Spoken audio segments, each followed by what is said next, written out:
Assalamualaikum warahmatullahi wabarakatuh.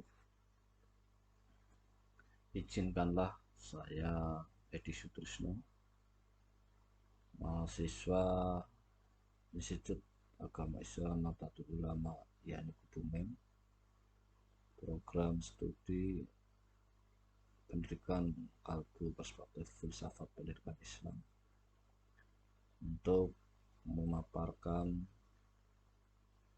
tugas kuliah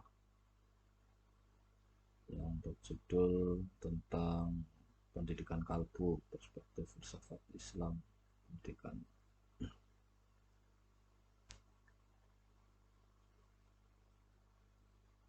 Pertama, kami menyampaikan ada beberapa hal yang perlu kami sampaikan yang terkait dengan pendidikan kalbu perspektif filsafat Islam.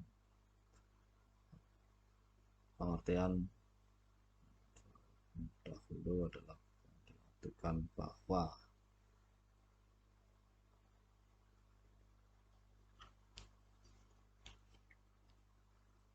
sudah menjadi keyakinan kita bahwa Islam mempunyai ajaran yang istimewa dibanding dengan agama lain.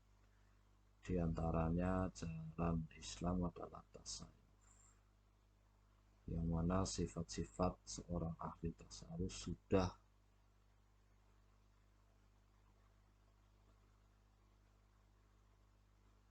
ada pada pribadi Rasulullah SAW. Dengan demikian dapat disimpulkan bahwa tasawuf merupakan produk istihad tentang ajaran Islam yang menekankan pada aspek batin atau esoterik. Apa pengertian tasawuf itu? Tasawuf adalah usaha untuk menyucikan hati sesuci mungkin dalam usaha pendekatan diri kepada Allah Subhanahu wa Ta'ala terhadap kehidupan secara etimologi. Nah, dari beberapa kesimpulan tersebut ada 3 jenis, yaitu yang pertama adalah manusia sebagai makhluk terbatas, makhluk yang harus berjuang, dan makhluk bertuhan.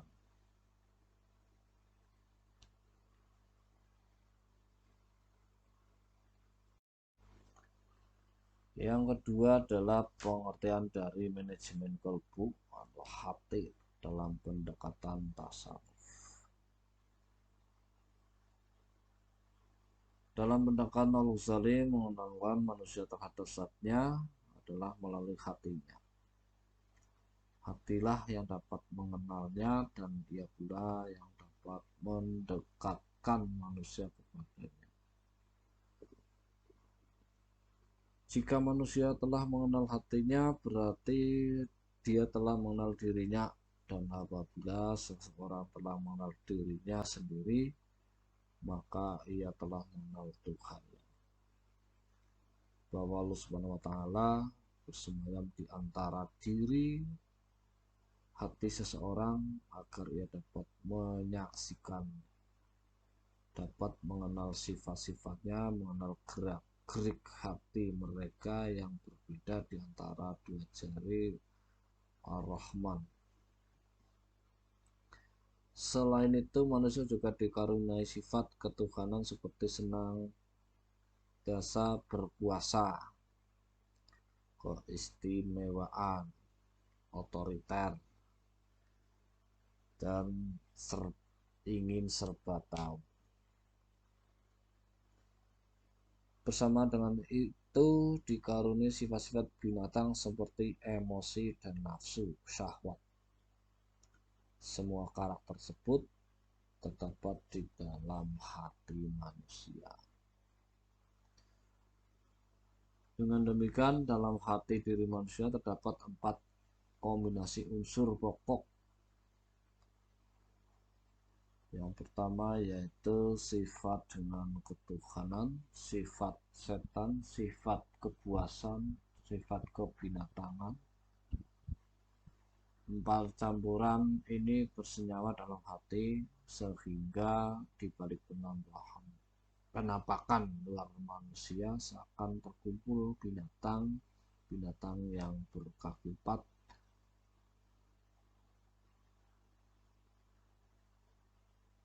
Orang bijak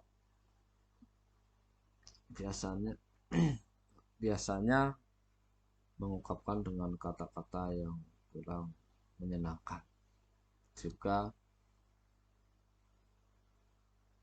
diungkapkan dengan kata-kata yang tidak menyenangkan, maka akan timbullah hati yang sebenarnya.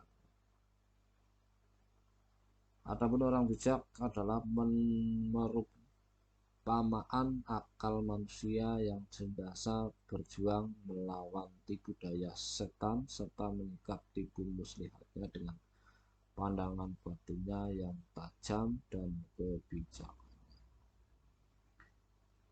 Ia bagikan seorang manajer dari kedua kekuatan hewan, sehingga apabila berhasil mengelola keduanya dengan baik, maka akan terjadi keseimbangan dan keadilan yang dalam kerajaan badan, sehingga seorang akan berjalan di atas jalan yang lurus.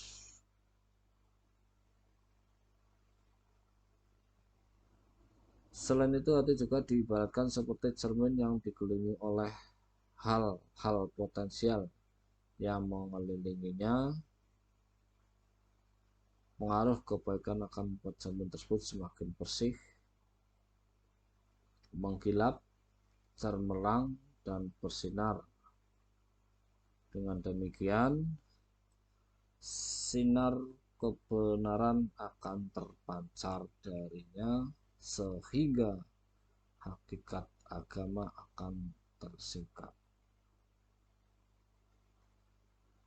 Sebaliknya, pengaruh keburukan bagi hati adalah ibarat cermin yang ditempa asap hitam, sehingga cermin yang pada dasarnya cemerlang itu menjadi menghitam dan pekat, hingga seluruh permukaannya tersekat dari Allah Subhanahu wa Ta'ala. Apabila dosa telah bertumpuk, dia akan menutupi hati sehingga hati tidak akan mampu mengetahui kebenarannya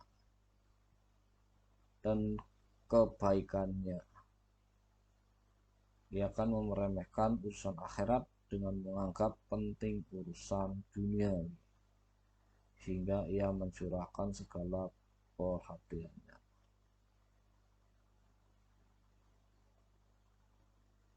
Hati orang mukmin bersih, di dalam terdapat pelita yang bercahaya, sedangkan hati orang kafir itu hitam seluruh permukaannya. Terangnya hati dan kemampuannya untuk melihat makrifah dapat dicapai dengan berzikir,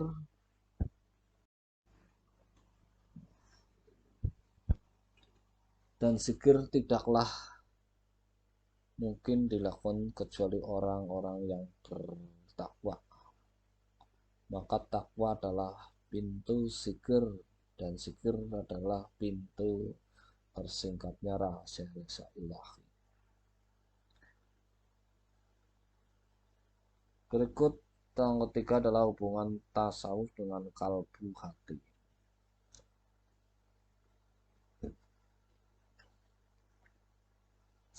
Sangatlah erat kaitannya dengan pembahasan penyucian diri atau hati manusia.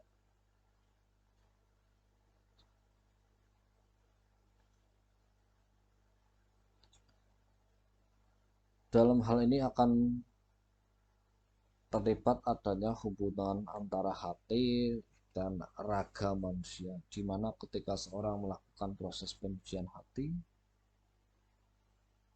melalui ridho Allah,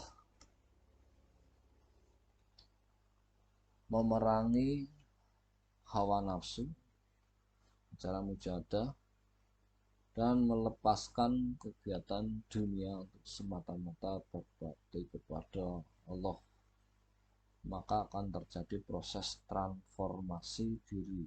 Misalnya ketika seorang sudah berhasil menahan diri dari sifat amanah, maka akan terpancar pada dirinya sifat penyabar. Karena orang lain akan tahu bahwa seorang itu penyabar dari penampilan dirinya, adanya keterkaitan antara hati dan raga dalam pembahasan tasawuf. Inilah yang menjadikan tasawuf erat hubungannya dengan psikologi yang banyak membahas tentang hati. Dan sekarang ini kajian tentang hati yang lebih dikenalkan pada personality atau kepribadian disebut dengan transpersonal psikologi. Kalau dulu istilahnya adalah kesehatan mental. Problem kepribadian mental meliputi semua unsur hati termasuk pikiran, emosi, sikap,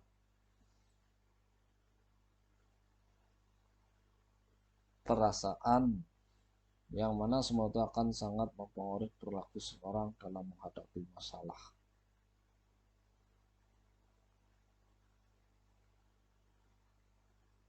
Dalam hal inilah muncul dua kondisi manusia, yaitu yang sehat mental dan yang kurang sehat mental.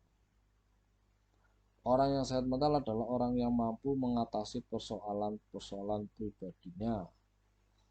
Misalnya, ketika ada masalah, dia tidak mudah stres, tetapi mencoba mencari solusi pemecahannya dengan cara mencari sebab permasalahannya. Orang yang sehat mentalnya tentulah tercermin dalam diri yang baik, kepribadiannya yang sangat tercermin dalam tingkah lakunya atau akhlaknya. Dia tidak akan sombong ketika memiliki kelebihan dari yang lain. Dia tidak akan mengucapkan kata-kata yang menyakitkan hati yang lain dan sebagainya. Pada porsi inilah ajaran-ajaran tasawuf sangat menunjang. Misalkan ketika seorang sangat bersedih karena kehilangan seseorang yang sangat dicintainya, maka ajaran tasawuf mengatakan bahwa semua ini milik Allah dan akan kembali kepadanya. Pada orang yang resah dan galau, maka ajaran tasawuf akan mengatakan dengan mengingat Allah, hati akan menjadi tenang. Yang berikut yaitu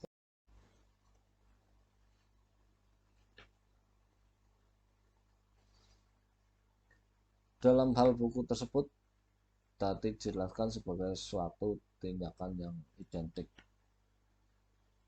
Hati memiliki 7 aspek, yaitu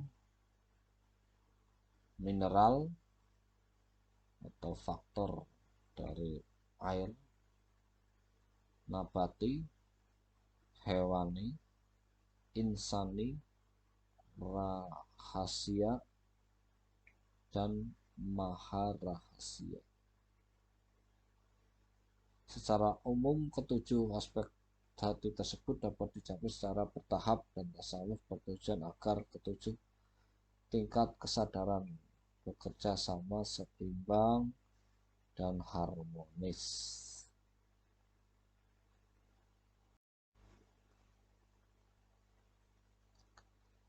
Cenderung untuk membentuk sebuah kelompok atau komunitas. Nah, jalan tasawuf bisa juga dengan cara berkelompok.